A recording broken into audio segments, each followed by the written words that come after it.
ውድ ጠለስ ሚዲያ ቤተሰቦችና ታዳሚዎች ሰላም ጤና ይስጥልን። ይህ በጠለስ ሚዲያ ባሳየ ደርቤ የሚቀርበው የመስከረም 28 ቀን 2018 ዓ.ም የዘወትር ፕሮግራማችን ነው እና በዛሬው ፕሮግራማችን በርካታ መረጃዎችን፣ ልዩ ጉዳዮችን፣ አጀንዳዎችን ይዘናል።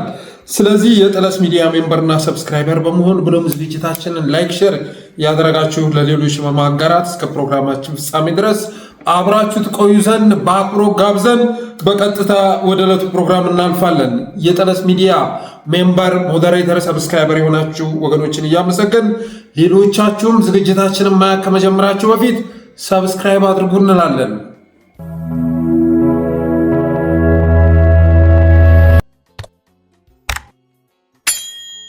ተመራ እንደው ምራ ተው በቅጡ ግዛ ጃርትም አላዋጣት ያን ሁሉ ጦር ይዛ ይላል አማራ።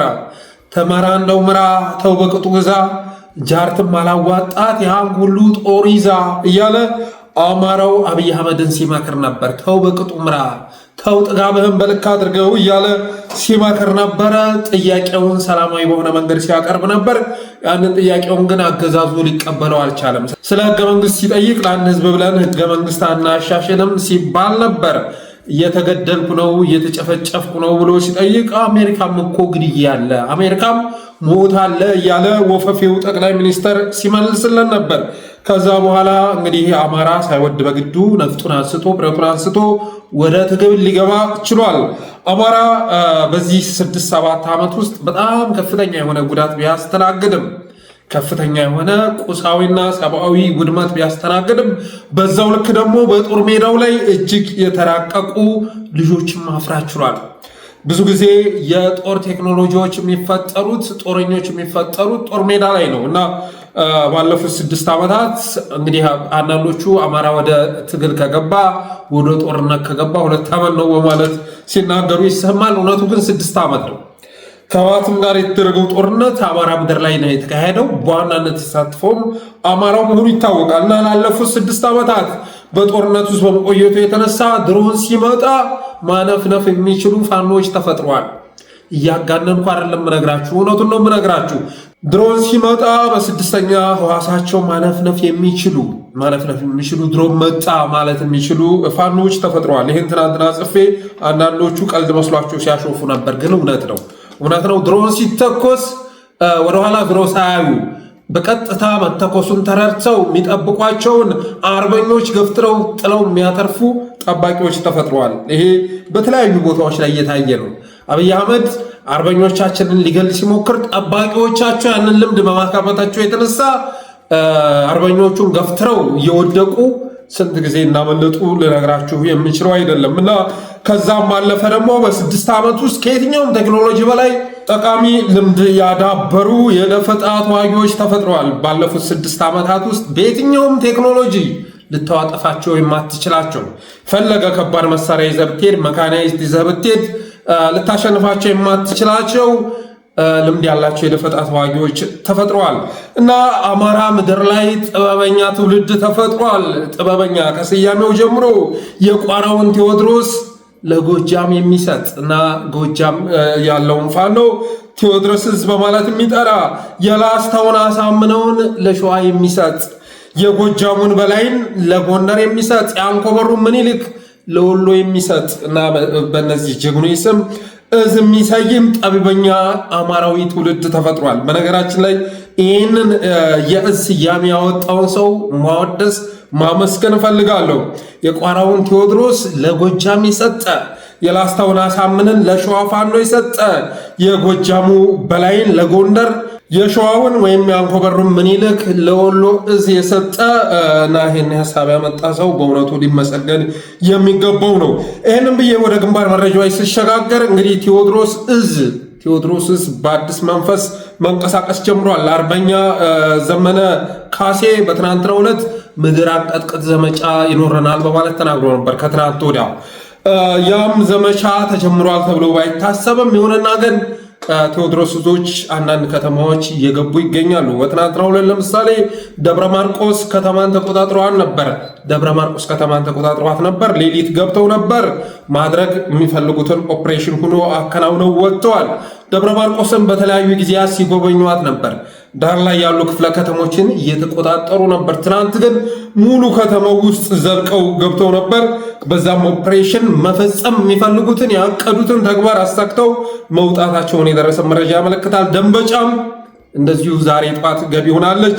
ጅጋ ዛሬ ጧት ገቢ አድርጓታል። ሌሊት ነው የተቆጣጠሯት አነጋግ ላይ እና ፍኖተ ሰላም ላይ ያሉ የአገዛዙ ካድሬዎች የአገዛዙ ተላላኪዎች ቤት እየቀየሩ ነው፣ ሰፈር እየቀየሩ ነው የሚል መረጃ ደረሰኝ። የምዕራብ ጎጃም ከተሞች በቁጥጥር ስር እየዋሉ በመሆናቸው የተነሳ ፍኖተ ሰላም ላይ ያሉ የብአዴን ካድሬዎች ተላላኪዎች ቤት በመቀየር ሰፈራቸውን ለማጥፋት ራሳቸውን ለመደበቅ ጥረት እያደረጉ ነው ይላል የደረሰ መረጃና ቴዎድሮስ በሰፊው እየተንቀሳቀሰ ነው። ያውም ዘመቻው አልታወጀበት ምድር አንቀጥቅጥ የሆነ ለውጥ የሚያመጣ አማራን ትግል ወደፊት የሚያስፈነጥር ዘመቻ እናውጃለን በማለት ዘመነ ካሴ የተናገረው እሱ ባልታወጀበት ሁኔታ አሁን ላይ በሚካሄዱ ኦፕሬሽኖች ራሱ እንደ ደብረ ማርቆስ ያሉ የዞን ከተሞችን ጨምሮ በርካታ የጎጃም ከተሞች በቁጥጥር ስር እየዋሉ ይገኛሉ። ፍኖተ ሰላም አካባቢ አፋባሃ ቴዎድሮስ እያንዣበበ መሆኑን ሰምተናል። ምኒልክ ጋሸናን ተቆጣጥሯል። ትናንት ጋሸናን ተቆጣጥሯል ብዬ ነግሬያችሁ ነበር። ከዛ በኋላ የወጣውን ቪዲዮ ብትመለከቱ ታዝናላችሁ።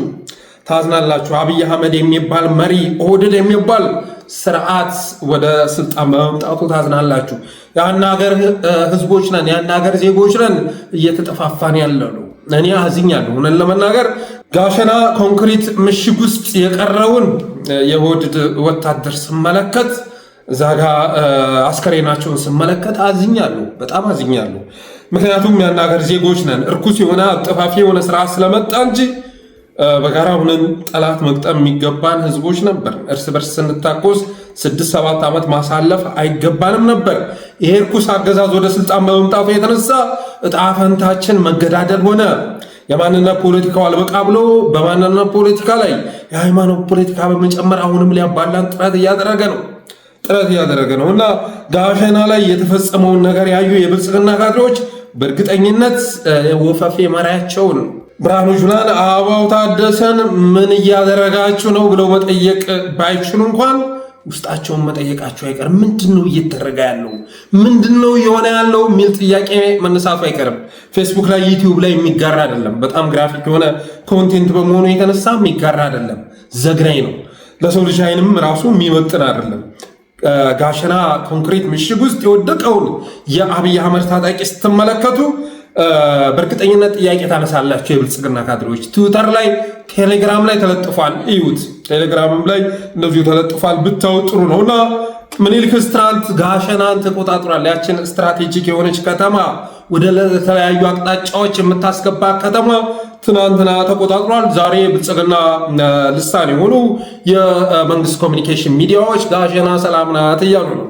ጋሸና ሰላም ናት። ትናንትና ወልዲያ ሰላም ነው ሲሉ ነበር። ወልዲያ ሰላም ነው።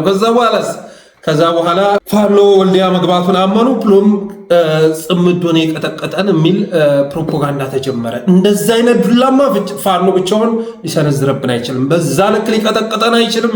ከዚህ ጀርባ ጽምዶ አለ፣ ህወሓት አለ፣ ሻዕቢያ አለ መባል ተጀመረ። ዛሬም በተመሳሳይ መልኩ ጋሸና ሰላም ናት ተብሏል።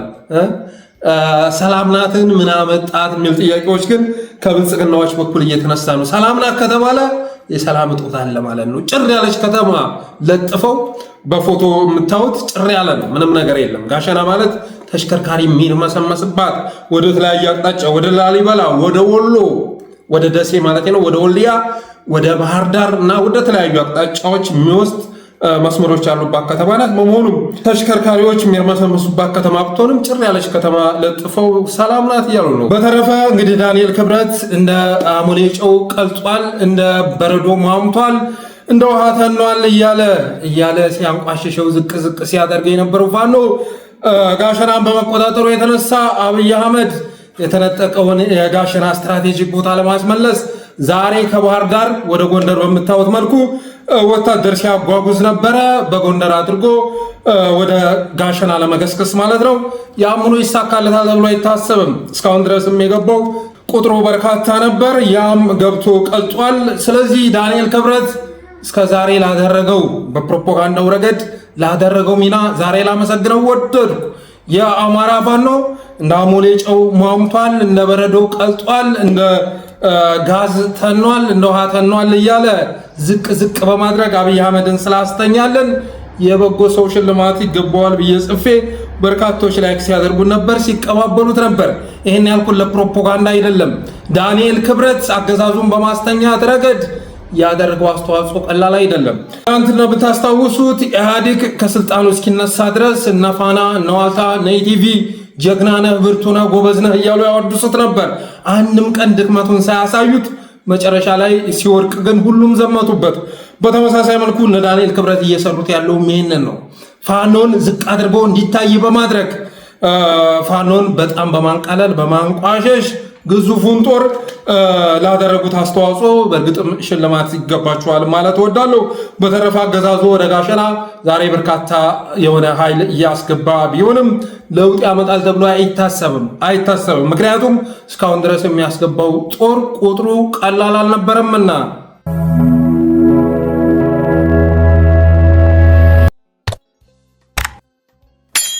ትናንትና ደግሞ ሌላው እንግዲህ አሳምነው እዝና ምኒልክ እዝ ወረኢሉን ተቆጣጥረው ነበር። ዛሬም ወረኢሉ በፋኖ ቁጥጥር ስር እንደዋለች ነች። ማታ ላይ እነ ዮሴፍ አስማረ ኮማንዶ ማለት ነው። ዮሴፍ አስማረ የአማራ ልዩ ኃይል ኮማንዶ አሰልጣኝ ነበረ። ጀግና አርበኛ ነው እና እነ ዮሴፍ አስማረ ማታ ወረኢሉ ገብቷል። የአፄ ምኒልክ ዘመቻ ካወጀባት ከተማ እንገናኝ ካለባት ከተማ ማታ ገብተው ነበር። ስለዚህ ምኒልክ እዝና አሳምነው እዝ ወረኢሉን በጋራ ተቆጣጥረዋል። ጋሸና ላይ የጁላ መከላከያ የአብይ መከላከያ ክላሽ በዳቦ ክላሽ በአገዳ እየቀየረ ሲሸሽ ነበር። ትናንትና ሚሊታሪ ልብሱን በድሪቶ እየቀየረ በአሮጌ የሲቪል ልብስ እየቀየረ ትናንትና ጦሩ ሲፈርስ እንደነበረ እንደዚሁ የመረጃ ምንጮቻችን አመላክተዋል። ለአጠቃላይ ቴዲ እዝና ምኒልክ እዝ በድል ጎዳና ላይ እየተረማመዱ ነው። ብልጽግና በእነ አበባው በኩል እየፎከረ ቢሆንም በተጨባጭ ግን ምድር ላይ ለውጥ የሚያመጣ ስራ መስራት አልቻለም። ያም ሆኖ ግን የድሮን ድብደባ ትናንትና ጋሸና ሲካሄድ እንደነበረ ሁሉ ዛሬም በተለያዩ ቦታዎች ላይ የድሮን ድብደባ እንደሚካሄድ የደረሰ መረጃ ያመለክታል። ዛሬም ነገም ነገ ወዲያም አብይ አህመድ እየተኩራራ ያለው በድሮን ነው። በሰራዊቱ መኩራራት አቁሟል። ሰራዊቱ ምንም አይነት ፋይዳ እንደሌለው ተረድቷል። ስለዚህ ወንድሞቻችን ደግሞ በተሽከርካሪ ባለመጓዝ ርቀታችሁን በመጠበቅ ከድሮን ጥቃት ራሳችሁን መጠበቅ ይኖርባችኋል። በተረፈ ጋሸና ላይ የተሰበረው ምሽግ 3 እንደመሆኑ መጠን ምኒልክ እዝ በምርኮ መመሻበሹ አጠያያቂ አይደለም። በርካታ ብሬን፣ ስናይፐር፣ ዲሽቃ፣ ሞርታር፣ ክላሽ፣ ስናይፐር ገቢ ማድረጉን ሰምተናል።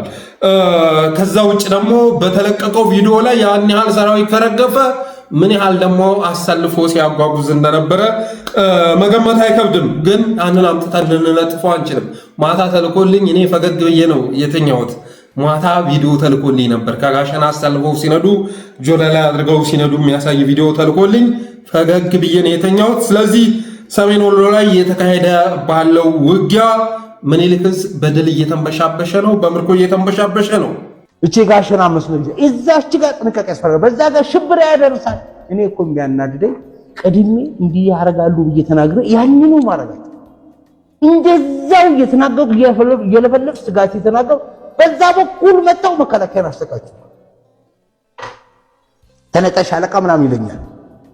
ሽሉቃ ነገር እንደዚህ ብሎ የሚያወራ ሰው ለምን ይመታል? ሻለቃ ቢሆንስ እንዴት እንደዚህ ይደረጋል?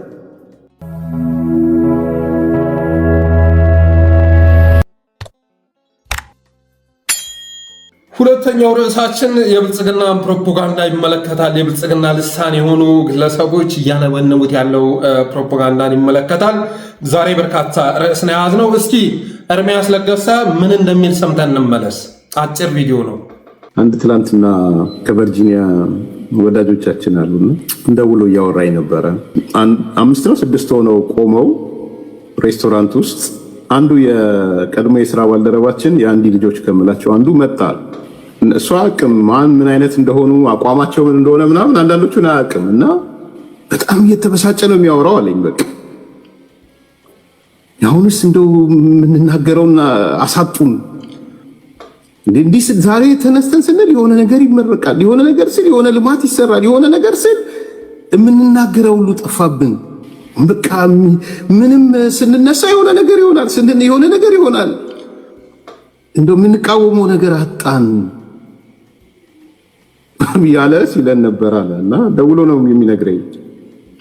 እናንተ የቀድሞ ወዳጄ እንዲህ ያለኝ ምናምን ብሎ ማለት አለን ብሎ ብዙ ናቸው 6-5 ሆኖ ይሄንን ኤርሚያስ ለገሰን በጣም የወረደ ፕሮፓጋንዳ ስሰማ ማን ይሁን ከቨርጂኒያ የደወለለት በየቀኑ ምርቃት ነው የምንቃወመው አጣን እኮ በማለት የደወለለት ማን ይሆን ብዬ ስጠይቅ ያገኘውን መልስ የሚከተለውን ነው። እኔ የምለው ባለፈው የአባይ ግድብ ተገደበ፣ ዝም አለ። ከዛ በፊት የፋሲለደስ ተገነባ፣ ዝም አለ። የሚኒሊክ ሐውልት ሊፈርስ ነው፣ አድዋ የሚባል ኢትዮጵያ ላይ አዲስ አበባ ላይ አይከበርም ሲባል አድዋ 000 የሚባል ተመቶ ገነባ፣ ዝም አለ። ሌሎችንም የግንባታ ስራዎች እያየው እና አሁን ችግሩ ምንድን ነው? አሁን ደግሞ ምን ተጀምሯል? ኦጋዴን ላይ ነዳጅ እያወጣ ነዳጅ ወጥቶ ስራውን ጀምሯል። እኔ የምለው ዲያስፖራ ምን ሰርቶ ሊበላል? ይሄ ትክክል አይነት ስራ አይደለም። እኔ አልቀበለው። ዲያስፖራ ምን ይብላ? የዲያስፖራ ፖለቲከኛ እንዴት አሁን የሚያወራው አጥቶ ግራ እስኪጋባ ማድረግ ጥሩ ነው ወይ? አጃኢብ እኮ ነው፣ አጃኢብ ነው። ብልጽግናዎች እኮ ጦርነቱ ውጊያው ብቻ አይደለም የጠፋቸው፣ ፕሮፓጋንዳው ራሱ ጠፍቷቸዋል። ምክንያቱም ብልጽግናን በልማት የልማት አርበኛ አድርጎ ፕሮፓጋንዳ እና መስራት የከንቱ የለም። የመጨረሻ ዝቅተኛ ፕሮፓጋንዳ ማለት ብልጽግናን የልማት አርበኛ አድርጎ ማቅረብ ነው። አይታችሁ ከሆነ ኤርሚያስም ቢሆን ዮናስም ቢሆን ሲዘረዝሩ 3 ልማት ከዘረዘሩ በኋላ ይቆማሉ ማለት ነው። በየቀኑ ምርቃት ነው፣ በየቀኑ የሚያስመርቀው ልማት የጉር ነው እያሉ ሲናገሩ ይቆይና 3 ልማት ዘርዝረው ይቆማሉ። የአባይ ግድብ ትናንትና ተመረቀ፣ ከዛ በፊት ፋሲለደስ ተመረቀ፣ ከዛ በኋላ አድዋ 00 ተመረቀ፣ አሁን ደግሞ በቅርቡ የጋዝ ማጣሪያ ተመረቀ እያሉ ሲያወሩ ትሰማላችሁ። ሌላ ሲባል ግን መልስ የለም። በ7 ዓመት ውስጥ የተሰራውን ሲዘረዝሩ ሰምታችኋል። የአባይን ግድብ ባለፈው አስመረቀ፣ ከዛ በፊት ፋሲለደስን አስመርቆ ነበር። አድዋ 00 መመረቁ የሚዘነጋ አይደለም። አሁን ደግሞ የጋዝ ማጣሪያ አስመረቀ በማለት ልማቱን ዘርዝረው ያጠናቅቃሉ። በጣም እኮ ነው የሚያስቀው፣ በጣም ያስቃል። ምክንያቱም ከልማት አንጻር ካየን ብልጽግና ከኢህአዴግ ጋር ራሱ የሚወዳደር መንግስት አይደለም። ጎርጎራ ሀላላ ሎጂ ምናምን እያልክ ሎጂ ልትዘረዝር ትችላለህ። የተከላቸውን ሳሮች ፎቶ እያነሳ ልታመጣ ትችላለህ።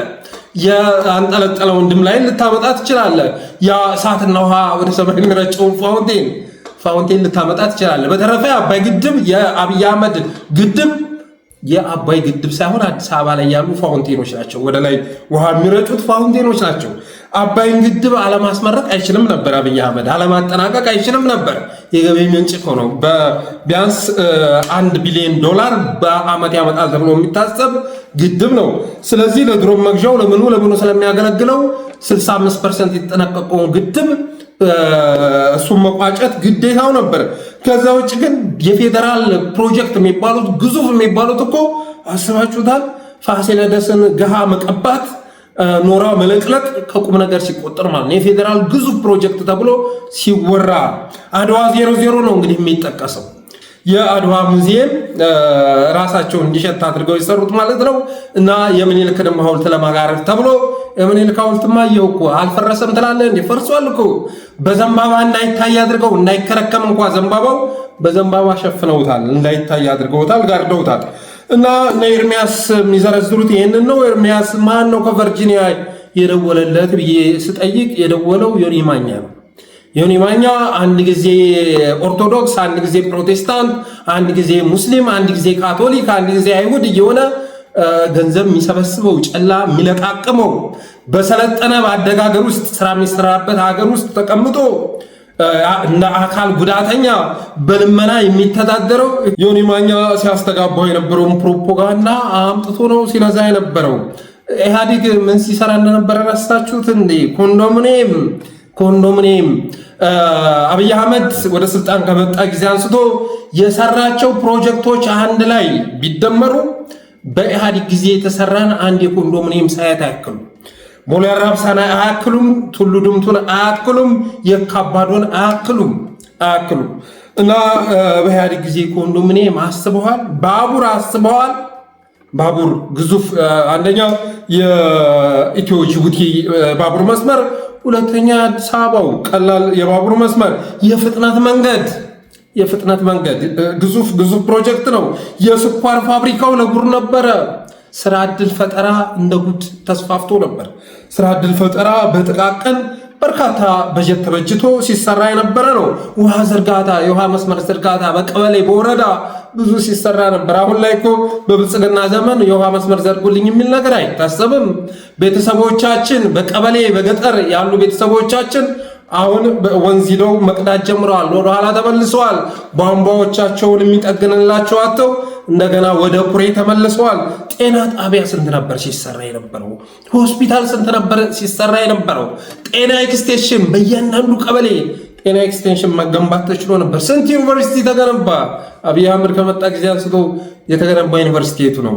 አብይ አህመድ ማለጻናት ላይ እየሰራ ነው። 30 ማለጻናት ገነባን ይላቸዋል። ብትቆጥሯቸው 300 አይሞሉም። እያንዳንዷን ክፍል ቆጥሮ ነው። ለዛው አንድ ማለጻናት ውስጥ 10 ክፍል ካለ 10 ብሎ ነው የሚቆጥረው። እና ዩኒቨርሲቲው ለጉር ነበር። የመብራት ዝርጋታው ተስፋፍቶ ነበር። የምርምር ጣቢያዎች ሪሰርች ሴንተር በጣም በብዛት ሲሰሩ ነበር። የኢንዱስትሪ መንደር ለጉር ነበር። ፎረስተሪ፣ ተፋሰስ፣ ወተርሼድ በጣም ሲሰራ የነበረ ጉዳይ ነው። ስለዚህ በኢህአዴግ ጊዜ ሲገነባ የነበረው ልማት ያን ያህል ተጋኖ የሚቀርብ ባይሆንም ከብልጽግና ጋር ሲወዳደሩ ግን ጫማና ኮፍያ ተብሎ ሊገለጽ የሚችል ነው።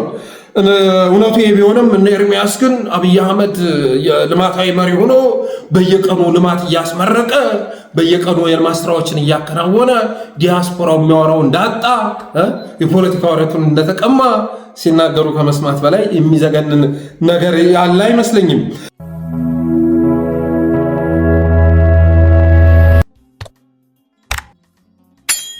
ሌላኛው ርዕስ ደግሞ ፐልስ ኦፍ አፍሪካን ይመለከታል። ፐልስ ኦፍ አፍሪካ የአብይ አህመድ አዲስ ሚዲያ ፐልስ ኦፍ አፍሪካ በሚል ርዕስ መጥቶላችኋል። በጥቂት ዓመታት የአፍሪካ አልጀዚራ ይሆናል ብሏል። ፐልስ ኦፍ አፍሪካ የአፍሪካው የአህጉሩ አልጀዚራ ይሆናል በማለት አብይ አህመድ ሲናገር ነበር። እስቲ ቀንጨብ አድርገን ሰምተነው እንመለስ። በጥቂት ዓመታት ውስጥ በአፍሪካ ቀደምት ታዋቂ ከሆኑ ሚዲያዎች አንዱ ለመሆኑ ምንም ጥርጥር የለውም።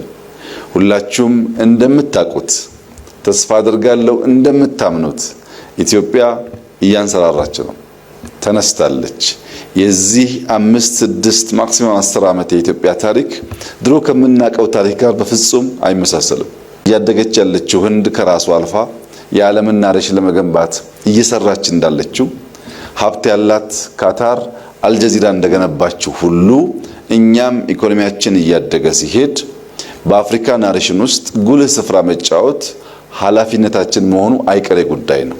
ለምሳሌ ቅድም ያየናቸው ዜና አቅራቢዎች ለድፍን አፍሪካ ከሚሆኑ አንድ ሰው ለዌስት አፍሪካ፣ አንድ ሰው ለኢስት አፍሪካ፣ አንድ ሰው ለኖርዝ፣ አንድ ሰው ለሳውዝ ተመድቦ ከጀርባው በርከት ያሉ ሪሰርቸርስ ኖረው በምርምር ላይ ቤዝ ያደረገ ኢንፎርሜሽን ፕሮዲዩስ ማድረግ ከቻለ ምንም ጥርጥር የለውም በአፍሪካ ቀዳሚ ይሆናል። የተለመደው የኢትዮጵያ የዜና አቀራረብ ትራዲሽን አሁን አይሰራም። ለምሳሌ የውጭ ሚዲያዎችን እያጣቀሱ ማቅረብ ሳይሆን ከውጭ ሚዲያዎች ጋር እኩል ዜና ማቅረብ ያስፈልጋል። ያው እንደሰማችሁት እንግዲህ ፐልስ ኦፍ አፍሪካ የአፍሪካው አልጀዚራ ይሆናል በማለት ይናገራል። ሁላችሁም እንደምታውቁት ይላል ኢትዮጵያ እያንሰራራች ነው፣ ተነስታለች እና እየበረረች ነው በማለት ሲናገር ትሰሙታላችሁ። ይሄ ያው ሎ ኦፍ አትራክሽን ነው፣ እንደተለመደው ሎ ኦፍ አትራክሽን ነው። ሁላችሁም እንደምታውቁት ብቻ አይደለም ያለው፣ ሁላችሁም እንደምታምኑት በማለት ይናገራል። የውጭ ሚዲያዎችን አታጠቅሱ ይላል። አሁን እኛ ፐልስ ኦፍ አፍሪካን የገነባ ነው የቢቢሲን፣ የአልጀዚራን፣ የሲኤንኤንን ያመጣችሁ እንድትዘግቡ ሳይሆን የራሳችሁን ዘገባ እንድትዘግቡ ነው። እነሱን ሶርስ እያደረጋችሁ መዘገብ የለባችሁም በማለት ገደብ ሲጥል ትሰሙታላችሁ። ቲክቶከር እና ዩቲዩበር ሲያጓጉዝ ሰንብቶ የተለያዩ ቲክቶከሮችን ዩቲዩበሮችን ዶላር እየከፈለ አዲስ አበባ መታችሁ የኮሪደር መብራቱን ተመልከቱልኝ፣ አበቦች እንዴት እንደሚያምሩ፣ ሳሩ እንዴት እንደለመለመ መታችሁ ተመልከቱልኝ እያለ ወጪ ሲያወጣ የነበረው አብይ አህመድ አሁን ላይ የራሱ ሚዲያ መስርቷል። እንደ ሀገር የተባነነበት ጠቅላይ ሚኒስተር እንደ ሀጉር የሚያጭበረብርበትን ሚዲያ መስርቷል። አብይ አህመድ እንግዲህ እንደ ሀገር ተባንኖበታል።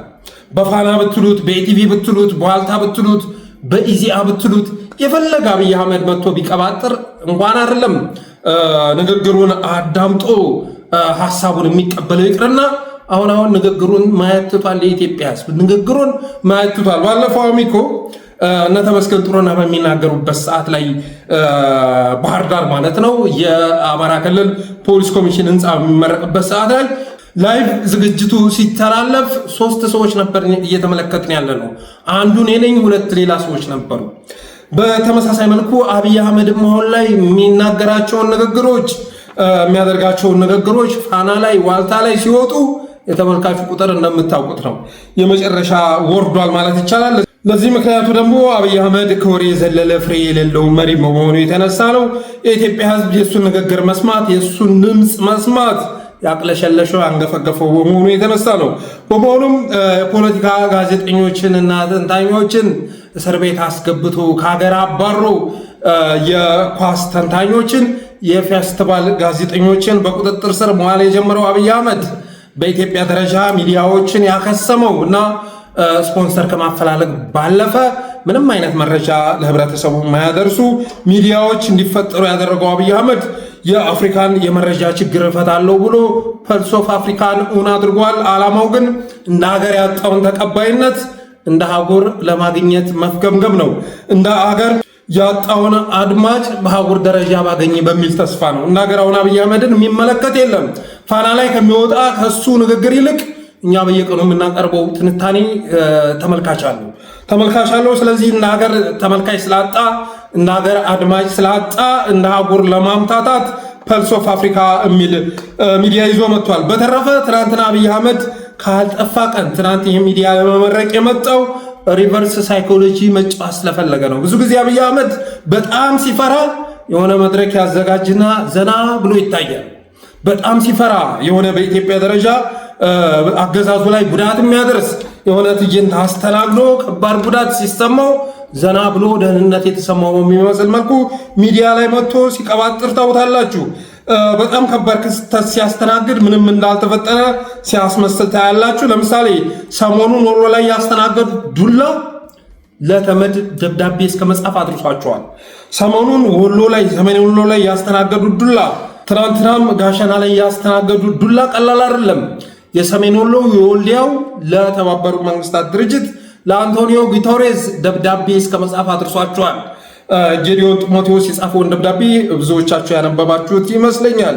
እና አብይ አህመድ ትናንትና የፐልስ ኦፍ አፍሪካ ምረቃ እንዲሆን ያደረገው ወልዲያ ላይ ያስተናገድኩት ጥቃት ምንም አይነት ጉዳት አላደረሰብኝም የሚል ሳይኮሎጂ መጫወት ስለፈለገ ነው።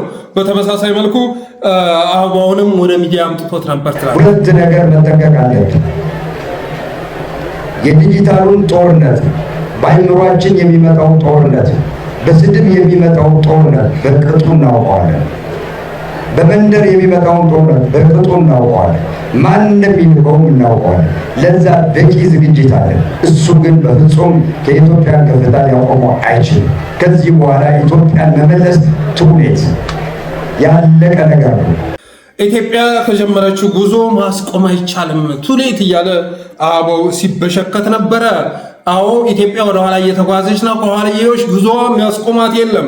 ብዙ ጥረት፣ ብዙ ልፋት ይጠይቃል። የኢትዮጵያን የኋላዮሽ ጉዞ ለማስቆም ብዙ ጥረት፣ ብዙ ልፋት ይጠይቃል። ከዛ ውጭ ግን ኢትዮጵያ ወደፊት እየተስፈነጠረች ነው ማለት ተፈልጎ ከሆነ በየትኛው ዘርፍ? በወታደራዊው ነው? በፖለቲካዊው ነው? በዲፕሎማሲው ነው? በኢኮኖሚው ነው? በየትኛው ዘርፍ ነው ወደፊት እየተስፈነጠረች ያለችው? በየትኛው ዘርፍ ነው ቢባል አበባው ራሱ መልስ ያለው አይመስለኝም። እና ትናንትና አበባው መጥቶ እንዲቀባጥር ያደረገው አብይ አህመድም ዘና ብሎ እንዲታይ ያደረገው ሰሞኑን ሰሜን ወሎ ላይ ያስተናገዱ ዱላ ነው። አልተጎዳንም የሚል መልእክት ማስተላለፍ ስለፈለጉ ነው። በተረፈ ግን የፐልስ ኦፍ አፍሪካ ዋና ዓላማ አብይ አህመድ እንደ አገር ያጣውን አድማጭ እንደ አህጉር ማፈላለግ ስላሰኘው ነው። እንደ ሀገር ከዚህ በኋላ የሚያጭበረብረው ህዝብ ስለሌለ፣ በንግግሩ የሚያጭበረብረው ህዝብ ስለሌለ እንደ አህጉር እስኪ እድሌን ልሞክር ብሎ የከፈተው መሆኑ አያጠራጥርም።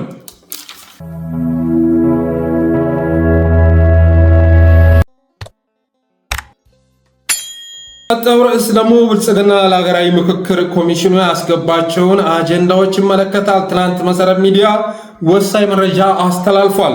ብልጽግና ለሀገራዊ ምክክር ኮሚሽኑ ያስገባቸውን አጀንዳዎች ይፋ አድርጓል። መሰረት ሚዲያ በዚህም መሰረት 5 አጀንዳዎች ማስገባቱን አመላክቷል። ያ ማለት አንደኛ የባንዲራ ጉዳይ አስገብቷል፣ ሁለተኛ የፌዴራል የስራ ቋንቋ፣ ሶስተኛ ፕሬዝዳንታዊ ስርዓት፣ አራተኛ የህገ መንግስት ማሻሻያ፣ አምስተኛ የክልሎች አከላለልን የሚመለከት 5 አጀንዳ ማስገባቱ ተሰምቷል።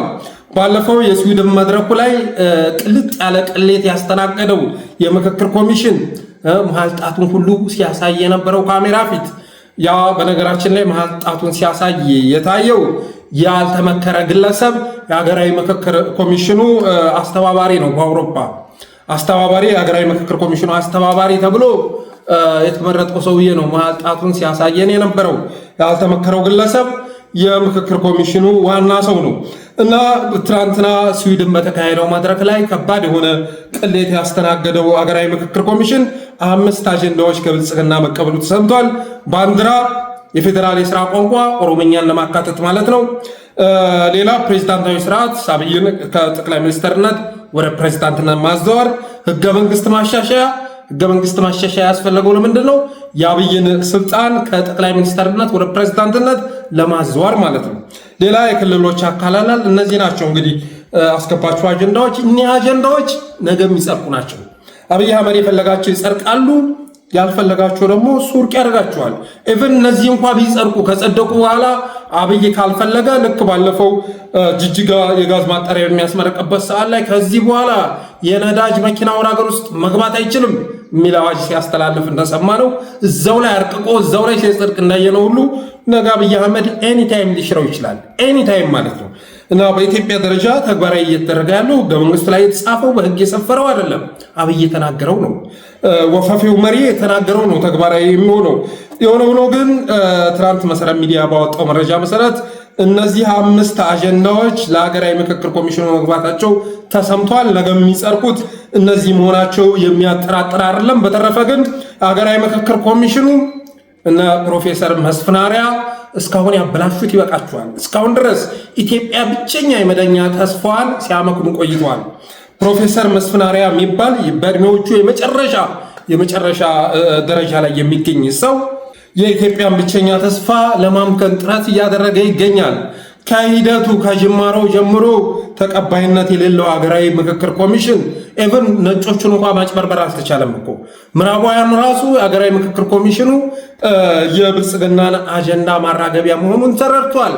ይህንንም መረጋገጥ ከፈለጋችሁ ሰሞኑን በስቴት ዲፓርትመንት የወጣውን ሰነድ አንብቡት። ስለዚህ ሀገራዊ ምክክር ኮሚሽኑ ቆም ብሎ ቢያስብ ይሻላል። ወንድሞቻችን ዋና በፖለቲካው ውስጥ ስቴክሆልደርስ የሚባሉት አክተርስ የሚባሉት እስር ቤት ውስጥ ገብተው በተዘጉበት ሁኔታ፣ ግማሹ ደግሞ ጫካ ውስጥ ገብቶ ጠመንጃ በነሳበት ሁኔታ እናቶችን አዛውንትን ሰብስቦ የአብይ አህመድ አጀንዳን አጽድቆ መበታተን መፍትሄ ይሆናል ተብሎ አይታሰብም።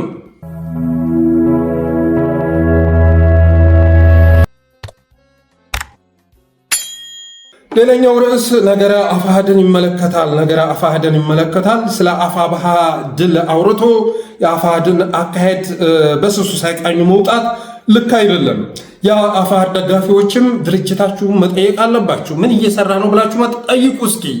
ገንዘብ ከመስጠት ባለፈ ኑ ተሰብሰቡ ስትባሉ ከመሰብሰብ ባለፈ ምን እየሰራ ነው ብላችሁ ጠይቁ።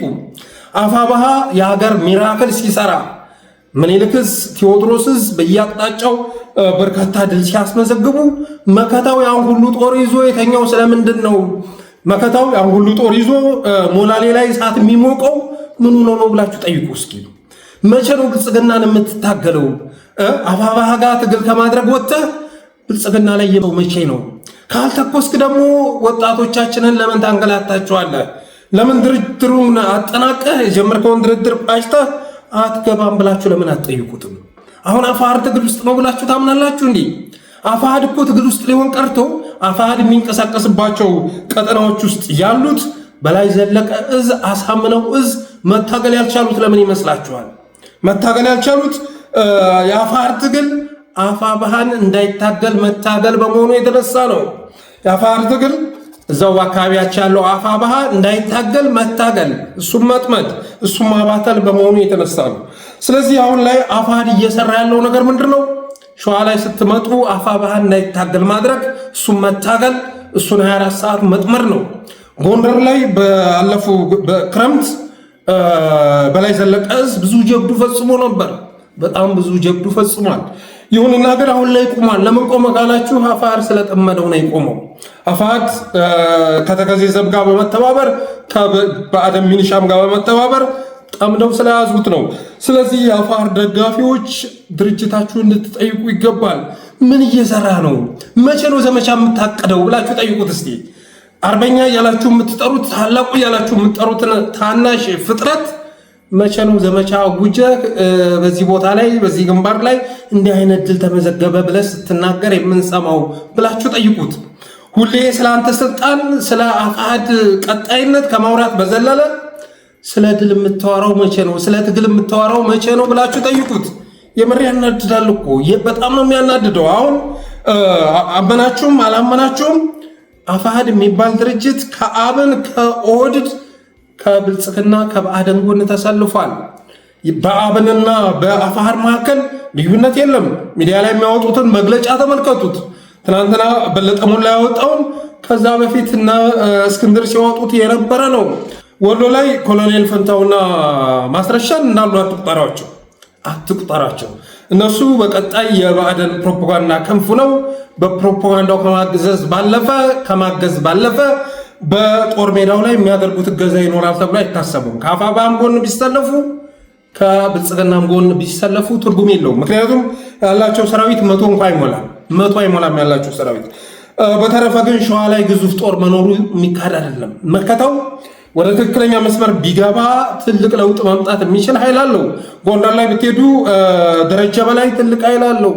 ግን እነዚህ ሰዎች አሁንም ድረስ በላይ ዘለቀ እዝን እና አሳምነው እዝን ከመታገል በዘለለ የሰሩት ስራ የለም። ስለዚህ የአፋሕድ ደጋፊዎች ጥያቄ አቅርቡ። ይህ ሁሉ ጀብዱ ሲሰራ አፋብኃ ትናንት ስትዘምትበት የነበረው የጋሸናን የኮንክሪት ምሽግ ሲሰባብር ሰሜን ወሎ ሲገባ ቴዎድሮስ እዝ የዞን ከተማ ደብረ ማርቆስን ሳይቀር ሲጎበኝ ዛሬ ፍኖተ ሰላም ዙሪያ ቀውጢ እያደረገው ነው። ቀውጢ ማለት ነው። ለዛውም ገና ኦፊሻሊ ዘመቻው ባልታወጀበት ሁኔታ መቼ ነው አፋሕድ እንቅስቃሴ የሚያደርገው? አቅሙስ ይሄ ከሆነ ለምን ሌሎቹ ጋር አይዋሃድም? ለምን ወደ አንድነት አይመጣም ብላችሁ ብትጠይቁ ጥሩ ነው። በተረፈ ግን ቴዎድሮስ እዝና ምኒልክ እዝ በዚህ ልክ ሲንቀሳቀሱ ያየ ነው። ቀጠናቸው ላይ የሚንቀሳቀስ የአፋሕድ ኃይል ባለመኖሩ የተነሳ ነው። የሚጎትታቸው ባለመኖሩ የተነሳ ነው። በላይ ዘለቀና አሳምነው እዝ ደግሞ መንቀሳቀስ የተሳናቸው የነ መከታው ትግል፣ የነ ደረጀ በላይ ትግል፣ የነ ጌታ አስራደ ትግል አፋብኃን መታገል በመሆኑ የተነሳ ነው።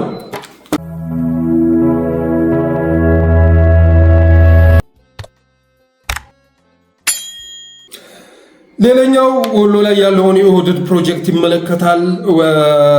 ኦህዴድ ወሎ ላይ ያለውን የሃይማኖት ካርድ እስከ መጨረሻው ድረስ ሊጠቀምበት ወስኗል።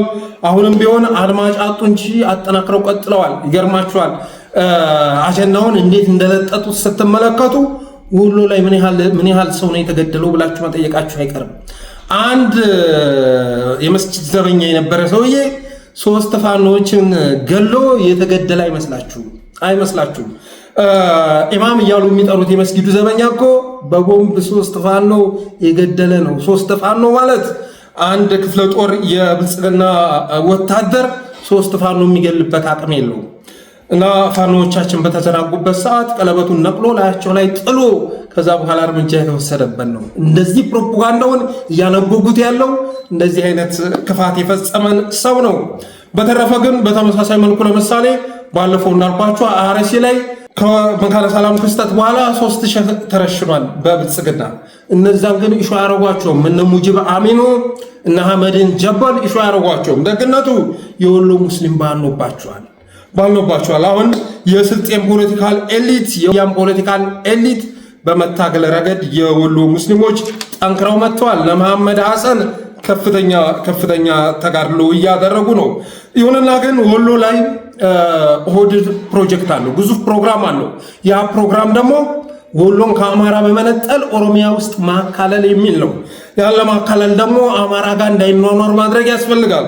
በመሆኑም የብልጽግና ልሳን የሆኑ እና እስልምና ውስጥ የተደበቁ ካድሬዎች አማራነት ኦርቶዶክስ ከሆነ አማራ አይደለንም እያሉ ይገኛሉ። ይችን እያወጧት ያሉት ኦርቶዶክስና አማራን አብረው እያሰለፉ ያሉት ሁለቱንም በአንድ ድንጋይ ሁለት ወፍ እንደሚባለው ሁለቱንም በአንድ ላይ መምታት ስለተፈለገ ነው እንጂ አማራ ክልል ማለት እኮ ልዩ ልዩ ብሔረሰቦች በዞን በልዩ ዞንና በወረዳ የተካለሉበት የተለያዩ ማንነት የተለያየ ሃይማኖት ያላቸው ህዝቦች የሚኖርበት መሆኑ ይታወቃል። ተከብረው ፌዴራሊዝሙ ተግባራዊ ተደርጎ ያለው የት ነው ካልክ አማራ ምድር ነው። የትኛው ክልል ላይ ነው ለሌሎች ብሔረሰቦች ልዩ ዞን ያዋቀረው ልዩ ወረዳ የሰጠው? የትኛው ክልል ነው በዚህ ልክ የሃይማኖት መቻቻል መከባበር ያለበት ካልክ ከአማራ ውጭ መልስ አታገኝም። ይሁንና ሁለቱን አብሮ መምታት ስለሚፈለግ ኦርቶዶክስና አማራን አብሮ መምታት ስለሚፈለግ ፋኖንም በተመሳሳይ መልኩ የኦርቶዶክስ ወታደር እያደረጉት ይገኛሉ። ከግዕዝ ጋር ተያይዞ የሚወራውን ነገር ግዕዝን ያመጣው ብአዴን ነው። ብአዴን ተጠሪነቱ ለማን ነው ካልክ ለአብይ አህመድ ነው። ግዕዝ የማን ነው? የአብይ አህመድ አጀንዳ ነው። ግዕዝን የምትቃወሙ ወገኖች እስኪ ሂዱ፣ ሰላማዊ ሰልፍ አድርጉ። እስኪ አሚኮ በር ላይ ሄዳችሁ ግዕዝን አንቀበልም በሉ። ርዕሰ መስተዳድር ቢሮ ይላችሁ ተቃውሙ። እስኪ አዲስ አበባ ላይ ሰልፍ ጥሩ፣ እኛም ያን እንቅስቃሴ እናርግላችሁ፣ ተቃውሙ። እስኪ አያደርጉትም። ምክንያቱም እነሱ የብአዴን ተቀጣሪዎች ናቸው፣ የብልጽግና ተቀጣሪዎች ናቸው። ግዕዝን ያመጣቸው የኢትዮጵያ ኦርቶዶክስ ተዋሕዶ ቤተክርስቲያን አይደለችም። ግዕዝን ያመጣው ፋኖ አይደለም። ግዕዝን ያመጣው አማራ አይደለም። ግዕዝን ያመጣው የብልጽግና ፓርቲ አማራ ቅርንጫፍ ነው። ቅርንጫፍ እያልኩ ነው። ዛፉ የት ነው ካልክ 4 ኪሎ ነው። ከ4 ኪሎ የሚመጣ ትእዛዝ ነው ተግባራዊ የሚደረገው። ይህንን እንኳ ህዝብ የሚያገናዝብ አይመስላቸውም። አሁን በግዕዝ ቋንቋ አማራውን ሲያጠቁ፣ ኦርቶዶክስን ሲያጠቁ ቤተክርስቲያኗ የወሰነች ያስመስሉታል። እና እነዚህ አህያውን ትተው ዳውላውን የሚደበድቡ ዳውላዎች ዋና ዓላማቸው ምንድነው ካልክ ወሎን ከአማራ በመነጠል ኦሮሚያ መቀላቀል ነው። ወሎ ህብረት ሞክሮን ነበር፣ አልተሳካም።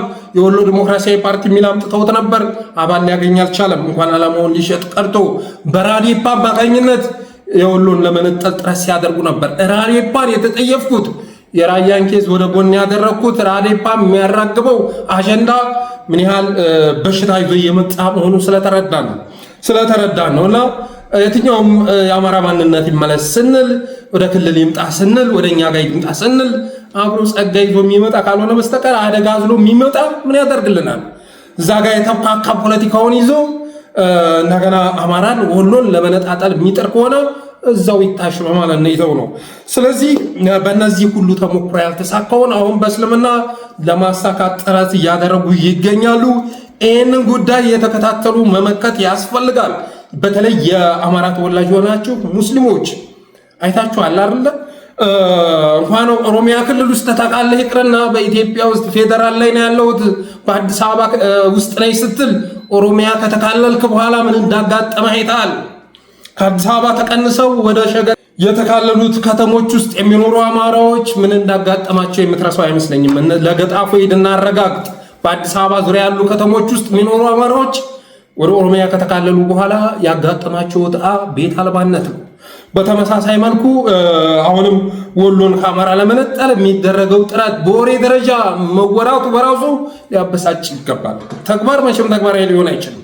አሁን ላይ ኦህዴድ አይደለም ወሎን ወደ ኦሮሚያ ሊያካልል ይቅርና አዲስ አበባን 4 ኪሎን ማስከበር የማይችልበት ሁኔታ እየተከሰተ ነው። ቤተ መንግስቱን አስረክቦ የሚፈረጠጥበት ጊዜ አብይ አህመድ እየተቃረበ ነው። ይህን አለመቀበል ትችላለህ።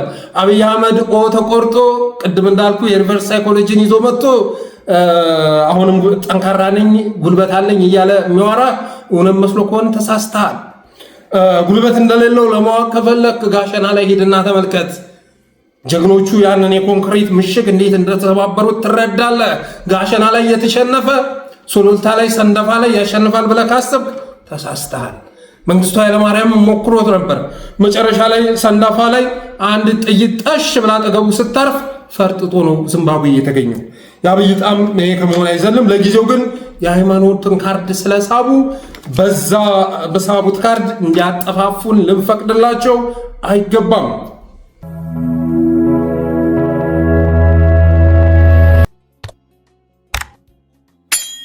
በተረፈ ኦህዴድም ብአዴንም ስብሰባ ውስጥ መሆናቸው ተሰምተዋል። ብአዴን አልቻልኩም ብሏል። አልቻልኩም መከላከያ ጭራሽ ከአማራ ምድር መውጣት የለበትም። ብአዴን መከላከያ ከአማራ ክልል ከወጣ የኔ ህልውና አይኖርም በማለት ቅሬታውን አስገብቷል ይላል የደረሰ መረጃ። ከዛም አልፎ ሌሎች ኃይሎች ጋር ወደ ውጊያ መግባት አይገባንም። እኔ በቅርበት እየተከታተልኩት ነው ያለው መከላከያ እንኳን ከኤርትራ ጋር ከሌላ ጋር ይቅርና ከፋኖ ጋር ራሱ አልቻለም። ስለዚህ ብአዴን ይህንን ቅሬታ አስገብቷል። ኦህዴድም ትናንትና ማታ ስብሰባ ነበር፣ በኦህዴድም ዘንድ ስብሰባ ነበር። የስብሰባቸው አጀንዳ እስካሁን ድረስ ባይደርሰንም ስንጠረጥር ግን ታላቋ ኦሮሚያ መሆኗን መገመት አይከብድም። አብይ አህመድ የኢትዮጵያ ጉዳይ እንዳበቃለት ሲረዳ መጨረሻ የሚሸገጠው ኦሮሚያ ነው። ስለዚህ ኦሮሚያ ያለ 250 ሺህ ሰራዊት አለ። እሱን ስለማንቀሳቀስ ካልሆነ በስተቀር ሌላ አጀንዳ ይኖራቸዋል ተብሎ አይታሰብም። ብልጽግና ውስጥ ያሉ ሰዎች ስለ ድርድር ማውራት ጀምረዋል። እባካችሁ ከፋኖ ጋር ወደ ድርድር እንግባ ማለት ጀምረዋል። እስር ቤት የታሰሩ ወንድሞቻችን ባልተፈቱበት ሁኔታ ክልላችን ውስጥ የገባ ሰራዊት አሁንም እያወደመን ባለበት ሁኔታ ስለ ድርድር እየተወራ ይገኛል። ከዛም ባለፈ እንኳን እስር ቤት ያሉ ቢፈቱም መከላከያ ክልላችንን ጥሎ ቢወጣ ለቆ ቢወጣም ራሱ አብይ አህመድ ጋር መደራደር ክስረት ነው። ይህንን ማረጋገጥ ከፈለክ የፕሪቶሪያውን ድርድር አስበው፣ ያስገኘውን ውጤት አስበው። ትግራይን ከመሰነጣጠቅ ባለፈ ህወሓትን ከመበታተን ባለፈ ይዞ የመጣው ነገር የለም። እነሱ ላይ ያመጣውን እንትን እያየው ነው። ሌላውን ተወና አማራም ላይ ራሱ ማለት ነው። አማራ ላይ የወልቃይት ትላለ፣ የራያ ትላለ። አሁን የወልቃይትን ጉዳይ ኦኤምኤን በሰፊው እያንሸራሸረው ነው፣ በሰፊው ማለት ነው። አንድ ጊዜ ህወሓት ወደ ጦርነት ልገባ የሚችለው የግዛት አንድነቴን ለማረጋገጥ ነው አለ ይልሃል። የአማራ ኃይሎች ሊስማሙ አልቻሉም። በአማራ ግዛት ይዞታዎችን በተመለከተ ልዩነት ተፈጠረ በመካከላቸው እያለ ኦኤምኤን ሲዘግብ ታየዋለህ። አብይ አህመድም እስካሁን ድረስ በእንጥልጥል ያቆየው የወልቃይትን ጉዳይ ብትል፣ የራያን ጉዳይ ብትል የፌዴራል መንግስት እንደመሆኑ መጠን ፍትሃዊ የሆነ ውሳኔ መወሰን ሲገባው፣ መቋጨት ሲገባው በእንጥልጥል ያቆየው ሁኔታው ላይ መጨረሻ ላይ መወስነውን ወስናለሁ እስከዛ ቆምርበታለሁ ብሎ በማመኑ የተነሳ ነው። ስለዚህ ብልጽግና ክልሉንም ጥሎ ቢወጣ የታሰሩትንም ቢፈታ እንኳን ከእሱ ጋር መደራደር ኪሳራ አለው። ያም ሆኖ ግን ቢያንስ እንኳን ስለ ድርድር ሊወራ የሚችለው እነ መስከረም አበራ፣ እነ ዶክተር ወንደሰን፣ እነ ዮሐንስ ጓያለው፣ እነ ካሳ ተሻገር፣ እነ ዶክተር ቴዎድሮስ፣ እነ ሲሳይ አውግቸው፣ እነ ዳዊት በጋሻው፣ ገነት አስማማው፣ መስከረም አበራ፣ ጎበዜ ሲሳይ፣ አባይ ዘውዱ፣ ሌሎችም የአማራ ጀግና ፖለቲከኞች፣ ጋዜጠኞች፣ አክቲቪስቶች፣ የሚዲያ ሰዎች፣ ምሁራን እነሱ ከተፈቱና መከላከያ ክልላችንን ለቆ ከወጣ በኋላ ነው ማለት እወዳለሁ። በተረፈ አብንም ትናንት ስለ ድርድር ቢያወራም ክርስቲያን ታደለ እንዳይፈታ ጥረት እያደረገ ውስጡን መፈታት የለበትም እነ ዶክተር ቴዎድሮስ መፈታት የለባቸውም እያለ ትናንት ያሳሰራቸው እሱ ስለሆነ ከተፈቱ ነገ ይበቀሉኛል በሚል አስተሳሰብ እንደዚህ አይነት ስራ እየሰሩ የአብን የድርድር ወሬም ትርጉም የለውም ማለት እወዳለሁ። በተረፈ አብራችሁ ስለቆያችሁ አመሰግናለሁ። የዛሬ ፕሮግራማችን ይህን ይመስል ነበር። የጠለስ ሚዲያ ሜምበር ሰብስክራይበር በመሆን ስቲከሮችን በማበረከት ብሎም ዝግጅታችንን ላይክ፣ ሼር እያደረጋችሁ ሌሎች በማጋራት ጠለስ ሚዲያን አበረታቱ ብለን የዛሬ ዝግጅታችንን እንቋጫለን። እናመሰግናለን።